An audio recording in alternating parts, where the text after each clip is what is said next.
মধ্যপ্রাচ্যে চলমান উত্তেজনার মধ্যেই হরমুজ প্রণালী খোলা রাখতে অন্যান্য দেশকে যুদ্ধজাহাজ পাঠানোর আহ্বান জানিয়েছেন ডোনাল্ড ট্রাম্প। শনিবার যুক্তরাষ্ট্রের স্থানীয় সময় দেওয়া এক বক্তব্যে ট্রাম্প বলেন, গুরুত্বপূর্ণ এই নৌপথ সচল রাখতে যুক্তরাষ্ট্রের পাশাপাশি অন্যান্য দেশকেও নৌবাহিনী মোতায়েন করতে হবে। প্রয়োজন হলে উপকূল জুড়ে ব্যাপক বোমা হামলাও চালানো হতে পারে বলে হুঁশিয়ারি দেন তিনি আশা প্রকাশ করেন চীন, যুক্তরাজ্য, ফ্রান্স, জাপান এবং দক্ষিণ কোরিয়ার মতো দেশগুলো যুদ্ধজাহাজ পাঠিয়ে হরমুজ প্রণালীর নিরাপত্তা নিশ্চিত করতে ভূমিকা রাখবে।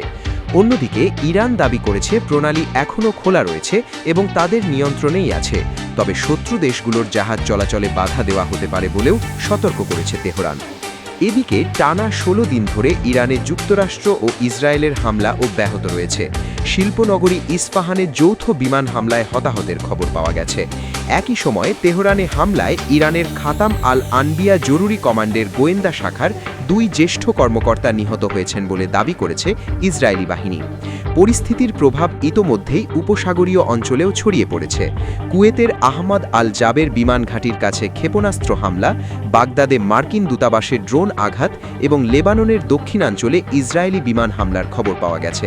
এমন পরিস্থিতিতে ইরানের পররাষ্ট্রমন্ত্রী আব্বাস আরাকচি মধ্যপ্রাচ্যের দেশগুলোকে তাদের ভূখণ্ড থেকে মার্কিন সেনা বহিষ্কারের আহ্বান জানিয়েছেন। তেহরান সতর্ক করেছে, ইরানের জ্বালানি স্থাপনায় হামলা হলে অঞ্চলে থাকা মার্কিন স্থাপনাগুলোকেও লক্ষ্যবস্তু করা হবে।